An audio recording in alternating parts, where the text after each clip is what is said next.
Good morning. So far, we saw in case of elasticity of demand, we saw what is elasticity of demand, what are the types of elasticity of demand, that is price elasticity of demand, income elasticity of demand, and cross elasticity of demand. Now, in price elasticity of demand, there are further 5 types, and those are perfectly elastic demand, perfectly inelastic demand, and in between two extreme cases, there are 3 types of price elasticity of demand which are found in actual life. In other words, perfectly elastic demand or perfectly inelastic demand is not found in actual life.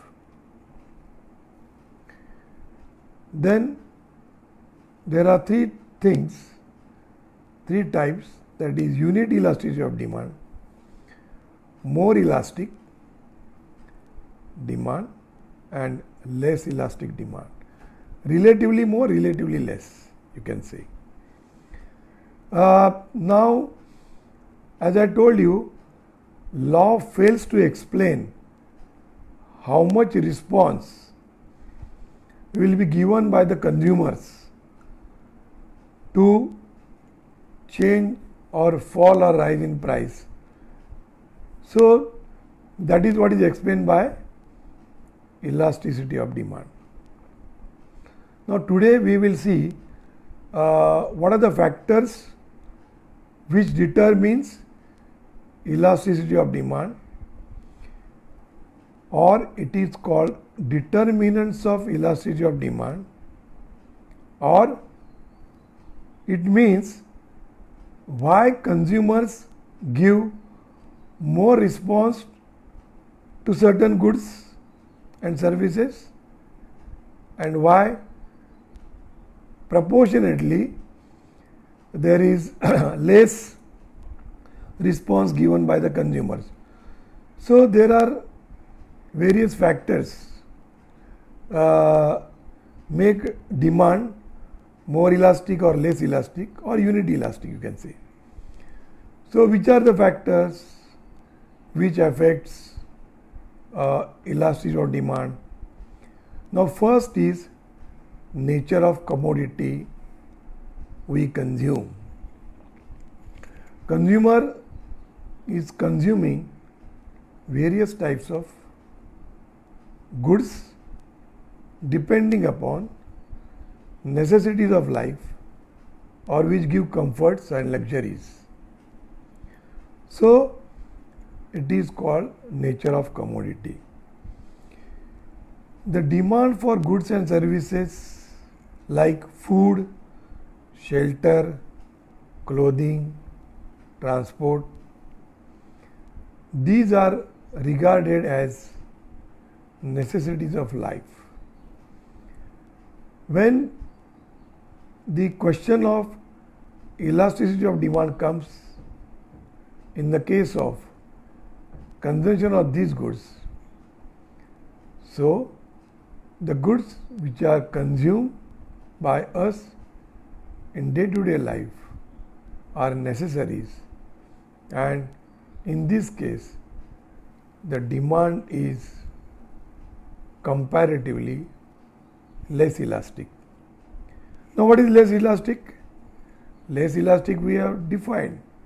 So consumers are not giving much response, or consumers' demand is not affected due to fall or rise in price. People will have to buy these goods, milk, vegetables, bread, clothing or shelter or houses. So in this case, the demand is relatively inelastic because even though price rises, consumer can't go without it. They will have to buy it. So the response will be a little bit less if the price goes up, but they will have to buy it. So, and even if there is fall in price, as I told you, if fall in price of milk from 40 rupees to 35 rupees or 38 rupees, if a consumer is buying 1 liter, if it falls by 3 or 4 rupees, he will not buy more, because what is required he will buy. So he will buy a little bit more, but not much. So in case of fall or rise in price for necessary goods, the demand is said to be relatively or comparatively less elastic. But in the case of products or commodities like comforts and luxuries, it is said that demand is relatively elastic. The demand for TV, refrigerator, mixer, washing machine is elastic. A little fall in price of these goods will induce people to buy more,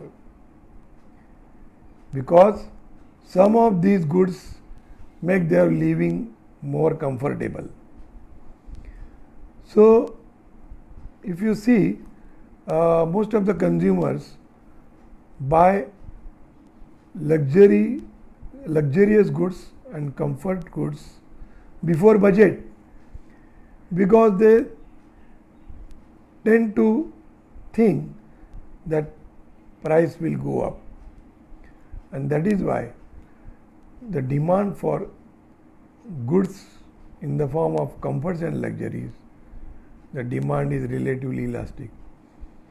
A little rise in price will result into less demand. Consumers will postpone its consumption and will try to buy in future when the price, they will expect fall in the price.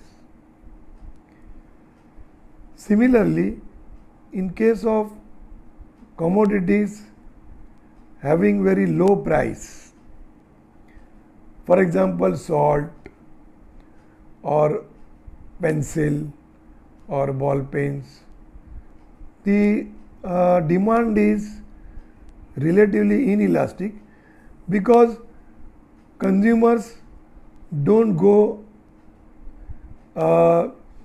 and study what was the price, what will be the price, and they will not buy more quantities if the price of salt falls by 1 rupee or 50 paise.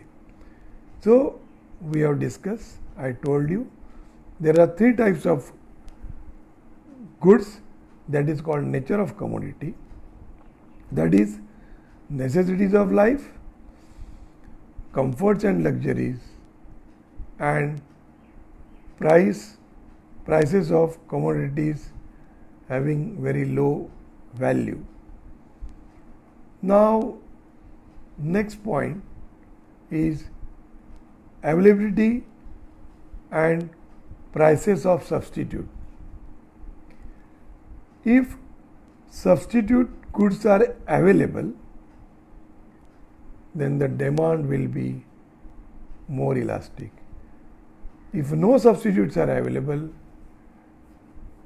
demand will be inelastic. Because in case of no substitute, in case of monopoly goods, whether the price is high or low, even though the prices are going up, consumer will have to buy it or go without it. For example, in old days, MTNL or in present situation, railways. The substitutes, perfect substitutes are not available. Were not available. Now, in case of MTNL or Mahanagar Telephone, now there are substitutes available in the market in the form of mobile, and government has given permission for these companies to start manufacturing. In the initial stage of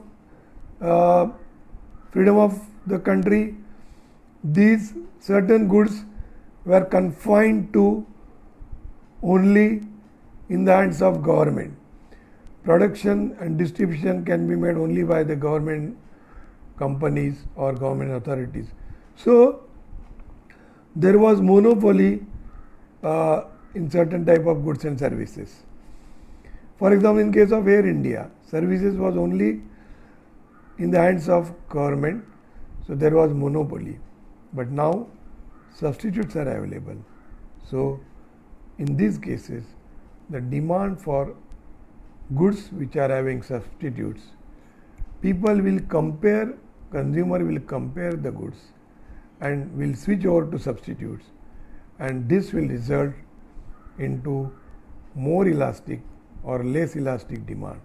So in case of monopoly goods, the demand is inelastic. Whether price is high or low, consumers will have to buy it. But in case of substitute available, the demand is relatively elastic. Now, next point is nature of goods, nature of use, you can say, nature of use. The demand for commodity which has many uses may be elastic in use and inelastic in other uses. Now, take the case of coal. Coal is used by railways, factories, and for domestic purposes. Therefore, the demand for coal in case of railways is inelastic. It is this, what I am telling, was in old days, but even in today's situation, in certain part of interior India, only coal is used, but almost it is now banned. But in old days, the demand for coal in case of railways was inelastic because substitute was not available. But in today's life, the substitute for coal is available in the case of electricity. The demand for coal for domestic use will depend upon alternative fuel available in the hands of consumers. So now it is available in the form of electricity. So demand for coal will be elastic because nature of use, and it has many uses. Coming to the point, if the price of coal is low, consumer will buy coal instead of other fuels. If the prices of other fuels are low, consumer will stop using coal and switch over the use of other fuels. Hence, the demand for coal for household uses is inelastic. Next point, the portion of consumers' income spent on goods. Now, depending upon the income, size of income, and budget, taste and habits, each consumer decides how much amount he or she should spend on various goods. People spend very low portion of their income on goods like newspapers, pen, pencil, ink, toothpaste, etc. The demand for such goods is inelastic because very small portion of income is spent. A change in the price of such goods is ignored by people.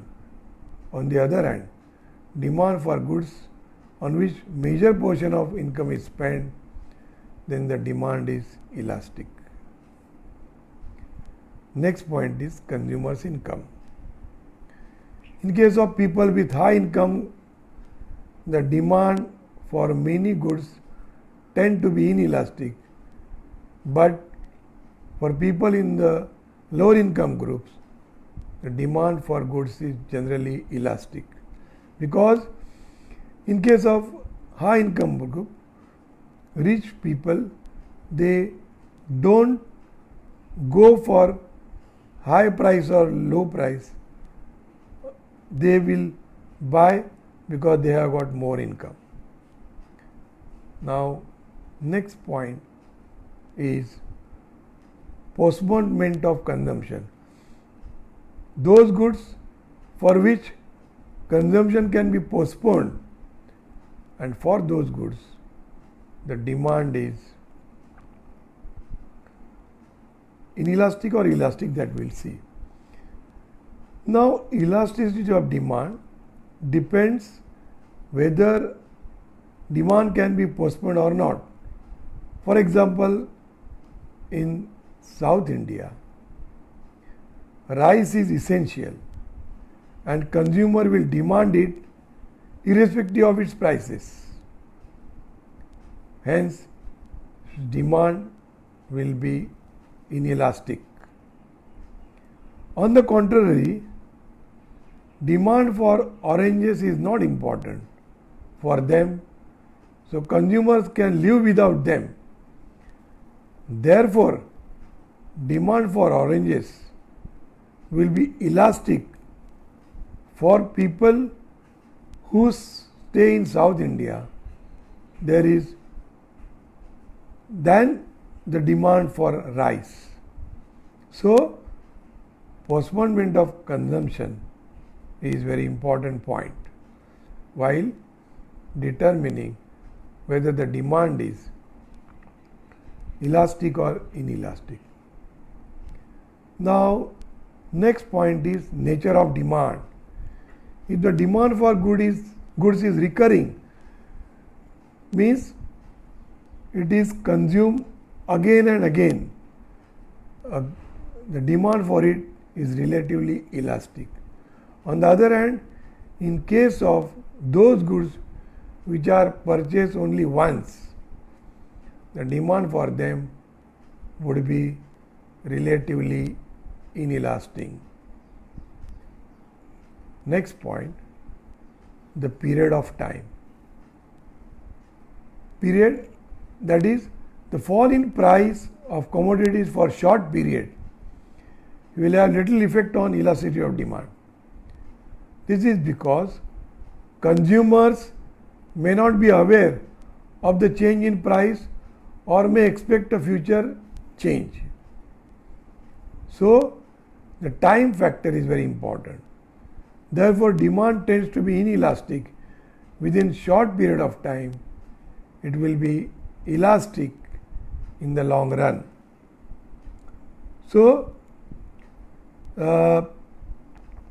these are various factors which determines the elasticity of demand. So, in a nutshell, you can say that what are the type of goods which are consumed by high income group or low income group, whether substitutes are available or not, whether the goods are necessities of life or consumption is of luxurious goods and comfortable goods, whether the prices which are for goods having low price or high price. So, these are various factors which affects elasticity of demand, means whether the demand is more elastic or less elastic. Now, next point, which is the last point in this chapter, and that is what is the importance or significance or practical use of elasticity of demand. See, this question, determinants we saw in utility. Next, we saw determinants in demand. Now, determinants in elasticity of demand. Similarly, we have seen that importance of law of DMU or importance of law of diminishing marginality we saw. Then importance of law of demand we saw. Similarly, now what is the importance or significance or practical use of elasticity of demand to various authorities, various sections of the people, how it is useful, that we will see. Now, importance is to the producers, importance is to the monopolist, importance is to the government in deciding tax. It is important to trade unions. It is also important to, in case of international trade. It is useful for public utilities like railway, air and water distribution, essential services which are given by the government, state government as well as central government. So, while deciding the price, the study of elasticity of demand is made. Now, the concept of elasticity of demand is useful and it has practical significance to the following persons or institutions. Now, importance to producers. If the demand for goods manufactured by producer, the demand is relatively elastic, he can sell larger quantity of goods after slight reduction in its price, thereby raise the demand and can increase the profit. But if the demand for goods manufactured by him is relatively inelastic, it will be profitable for him to charge slightly higher price. Means what? If the demand is elastic, means if he reduces the price slightly, demand will go up and he will earn more money because he will sell more goods because it is elastic demand. But if he is manufacturing inelastic demand, he can increase the price because consumer will have to buy those goods because there is no substitute available. So this factor of elasticity producer will study. In other words, this will be helpful to him. Next point is in case of monopolist. So I told you the definition of monopolist. Mono means one, polist means seller. So monopolist means it is a market situation where there is one seller. There are no competitors to the seller, but there are a large number of buyers, but there is only one seller. So he is called monopolist. So how it is important to the monopolist, the study of elasticity of demand? Since there is no substitute available to the product produced by monopolist, he can sell larger quantity of goods after slight increase in the price. He can fix price whatever he wants. and the demand for his goods is inelastic. Since it is inelastic, consumer will buy. He can increase his profit by increasing its price. Secondly, he can adjust or adapt policy of price discrimination also by fixing different prices to different consumers or at different markets. Means he can charge one price in Maharashtra, another price in Gujarat. He can charge Mr. A rupees 10 for his product and to B 12 rupees or 13 rupees. This is called price discrimination. Price discrimination means charging different prices to consumers or charging different price in different markets or different places of market. Regional price charging can be done by monopolist. So, in case of elasticity of demand for monopolist, it is inelastic. So, he can decide the price whatever he wants. So, he will study that and accordingly he will charge. Now, next point is elasticity of demand is very, very important to government. The finance minister has to study elasticity of demand before imposing taxes on various goods and products or commodities.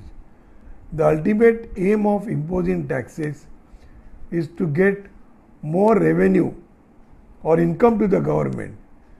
If more taxes are imposed which are on elastic goods, then due to increase in price, demand will reduce and thereby government will not get additional revenue.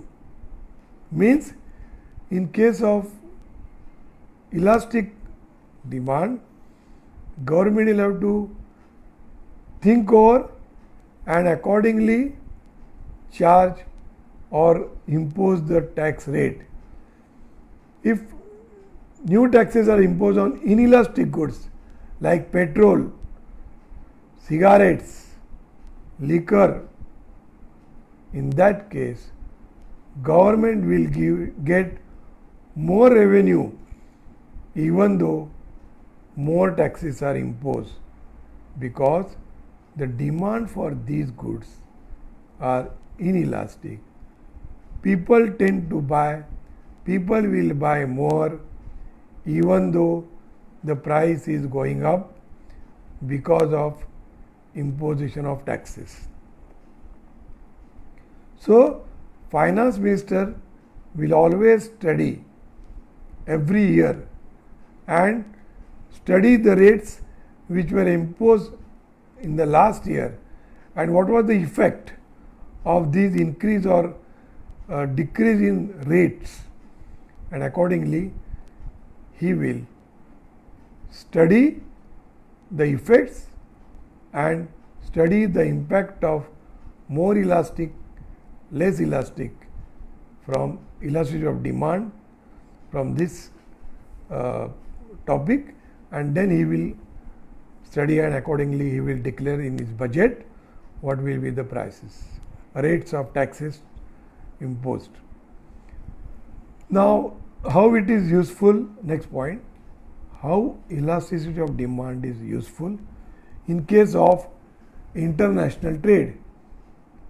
If the foreign demand for exportable product of a country X is relatively elastic, its export will rise much after slight reduction in their prices. On the other hand, if the producer increases the price, then demand or export will fall.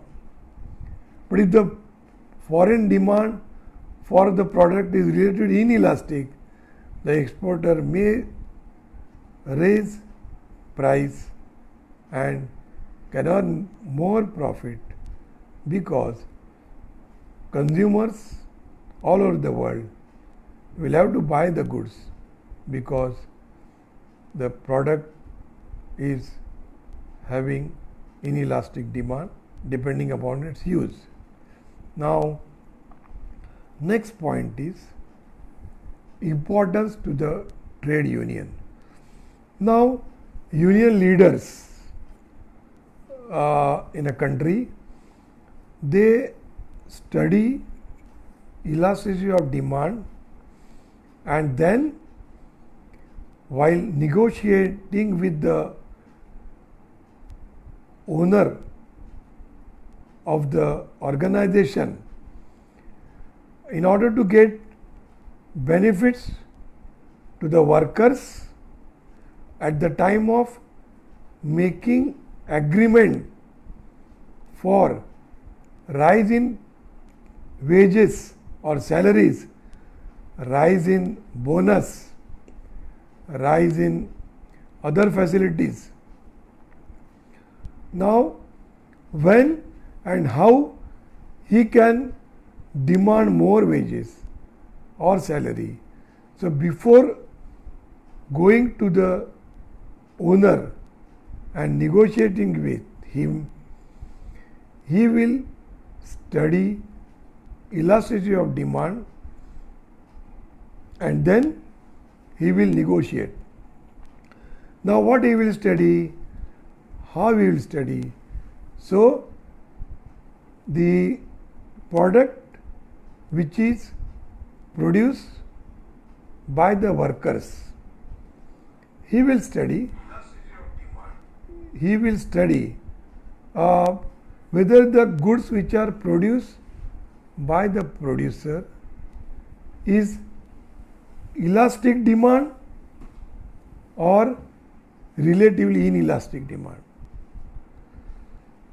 For the workers, if the demand for the goods produced by workers is relatively elastic, the sales will rise much after slight reduction in their prices. This will provide large profits to the producer. In such situation, trade union leader will ask for higher wages at the time of bargaining with the employer. Similarly, if the demand for goods is inelastic, in this case also, he will tell to the producers, look, you increase the price because goods will be purchased by the consumers even though there is rise in price, and increase our wages, and that effect of increase in wages you put in your sales price. So, negotiations will be higher. He will demand more if the goods produced by the producer is having inelastic demand. But in case of relatively inelastic demand, he will ask little bit less higher income, higher wages as compared to the inelastic demand. So, this factor will be affecting to the producers. So, whether to increase and how much to increase the price, it will be deciding factor for the trade union as well as for the producers. Now, next point is public utility services. Now, what is public utility services? Public utility services means services which are made available by the government to the public in the form of electricity, transport, government transport, that is state transport, BEST in Mumbai, telephone services. Now, these are the services. Now telephone services is now is competition, so it is not coming in this category. So mainly supply of electricity, railways, road transport, even water transport. Now these are made available by government sector, central government and state government. But in some cases these services are given by private sector also. For example, water. Now there is water charges which are charged by the municipal authorities, which is very less, even though the consumption of these goods as water is more. But if you go for water bottle, then the price charge is very high. If you compare 1 liter bottle price and compare 10 liters water or 100 liters water supplied by the municipal authorities. So now what is the rule to be applicable? So the undertaking like electricity, railway transport, state transport, private sector may fix higher prices because demand for such goods is relatively inelastic. However, government has to fix rates, fair rates in such a way so that people get these services at lower prices, because these services are used by very low income group, consumed by low income group. So this will be studied by government, and in the case of public utilities, and will charge the charges, water charges, etc., or fare of railways accordingly. So today we saw factors determining elasticity of demand and importance or significance or practical use of elasticity of demand to various sections of the society: government, trade union, then monopolist, in case of international trade, then public utilities, etc. So today we have completed 4 chapters, that is macroeconomics, utility analysis, demand analysis and elasticity of demand. Now from next onwards, in the next lecture, we will be doing analysis of supply. What is supply? Analysis of supply, individual supply, market supply, then determinants of supply, law of supply, assumption of supply, exception to the law of supply, increase and decrease in supply, contraction or expansion in supply. Now in your new syllabus, elasticity of supply is removed. It was covered in the previous syllabus. So that is good for you that one chapter is eliminated in your new syllabus. So tomorrow there is no lecture, there is off, and Monday I will be taking lecture on accounts. So for economics we will meet on Tuesday.